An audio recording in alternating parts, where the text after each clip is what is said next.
So in the second video we're going to do with the Van de Graaff generator, we are going to take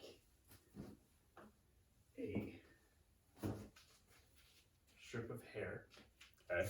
A lot of you might have seen this done in a science museum or something like that before, where someone puts their hands on it. I don't have enough hair to do that.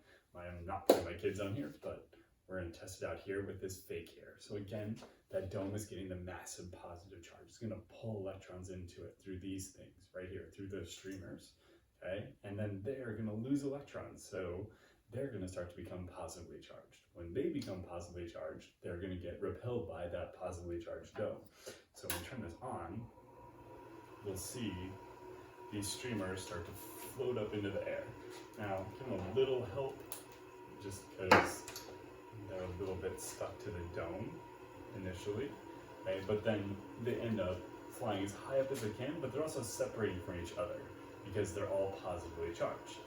Now, again, this thing right here is getting negatively charged because it's coming close to that dome, and eventually the electrons will jump the gap. When they jump the gap, okay, we get that spark. We're going to actually neutralize the charge of the dome.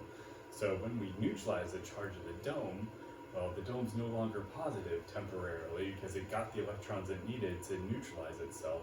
So the hair will actually come down, and we can make it bounce back and forth, okay, based on whenever we get one of those sparks. Whenever we get that jumping of those electrons onto the dome, okay, then we're going to neutralize that dome. Not completely, but at least temporarily take that charge away and bring the hair down. So if we bring it close, we can actually make it jump a lot and make it hover here, okay, as it's dealing with the fact that the charge keeps changing of the dome. Now, if we actually touch the dome, everything comes back down because, well, now the dome actually is back to neutral, okay? The dome here is back to neutral because, well, it's no longer losing electrons. It's getting all the ones it needs from the line here, okay? But now the hair goes back up to normal, shock a little bit, get dance, and bounce around a little bit, okay? Make it dance a little, and voila. And now, when we turn it off, you'll notice the hair stays up for a little bit, okay? I might be able to steer the hair around, again, because of the charge difference between the two, but the hair doesn't immediately go back to neutral. It takes a little while to get there.